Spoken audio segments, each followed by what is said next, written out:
Joshua 8. And the Lord said to Joshua, Do not fear and do not be dismayed. Take all the fighting men with you and arise. Go up to Ai.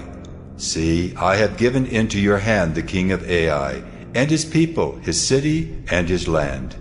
And you shall do to Ai and its king as you did to Jericho and its king. Only its spoil and its livestock you shall take as plunder for yourselves. Lay an ambush against the city behind it. So Joshua and all the fighting men arose to go up to Ai. And Joshua chose 30,000 mighty men of valor, and sent them out by night. And he commanded them, Behold, you shall lie in ambush against the city behind it. Do not go very far from the city, but all of you remain ready. And I and all the people who are with me will approach the city. And when they come out against us just as before, we shall flee before them. And they will come out after us until we have drawn them away from the city. For they will say, They are fleeing from us just as before, so we will flee before them. Then you shall rise up from the ambush and seize the city, for the Lord your God will give it into your hand. And as soon as you have taken the city, you shall set the city on fire. You shall do according to the word of the Lord. See, I have commanded you. So Joshua sent them out, and they went to the place of ambush, and lay between Bethel and Ai, to the west of Ai. But Joshua spent that night among the people. Joshua arose early in the morning, and mustered the people, and went up, he and the elders of Israel, before the people to Ai. And all the fighting men who were with him went up and drew near before the city, and encamped on the north side of Ai, with a ravine between them and Ai. He took about 5,000 men, and set them in ambush between Bethel and Ai, to the west of the city. So they stationed the forces, the main encampment that was north of the city, and its rear guard west of the city. But Joshua spent that night in the valley. And as soon as the king of Ai saw this, he and all his people, the men of the city, hurried and went out early to the appointed place toward the Arabah, to meet Israel in battle. But he did not know that there was an ambush against him behind the city.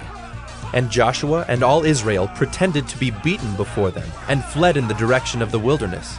So all the people who were in the city were called together to pursue them. And as they pursued Joshua, they were drawn away from the city. Not a man was left in Ai or Bethel who did not go out after Israel. They left the city open and pursued Israel. Then the Lord said to Joshua, Stretch out the javelin that is in your hand toward Ai, for I will give it into your hand. And Joshua stretched out the javelin that was in his hand toward the city. And the men in the ambush rose quickly out of their place, and as soon as he had stretched out his hand, they ran and entered the city and captured it. And they hurried to set the city on fire. So when the men of Ai looked back, behold, the smoke of the city went up to heaven, and they had no power to flee this way or that, for the people who fled to the wilderness turned back against the pursuers. And when Joshua and all Israel saw that the ambush had captured the city, and that the smoke of the city went up, then they turned back and struck down the men of Ai. And the others came out from the city against them, so they were in the midst of Israel, some on this side and some on that side. And Israel struck them down until there was left none that survived or escaped. But the king of Ai they took alive, and brought him near to Joshua.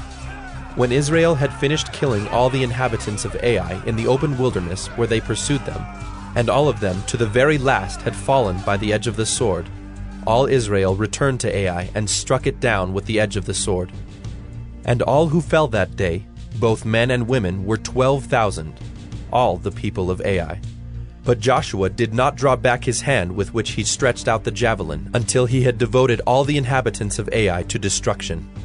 Only the livestock and the spoil of that city Israel took as their plunder, according to the word of the Lord that he commanded Joshua. So Joshua burned Ai, and made it forever a heap of ruins, as it is to this day. And he hanged the king of Ai on a tree until evening. And at sunset Joshua commanded, and they took his body down from the tree, and threw it at the entrance of the gate of the city, and raised over it a great heap of stones, which stands there to this day. At that time Joshua built an altar to the Lord, the God of Israel, on Mount Ebal, just as Moses, the servant of the Lord, had commanded the people of Israel, as it is written in the book of the law of Moses, an altar of uncut stones, upon which no man has wielded an iron tool. And they offered on it burnt offerings to the Lord, and sacrificed peace offerings. And there, in the presence of the people of Israel, he wrote on the stones a copy of the law of Moses, which he had written.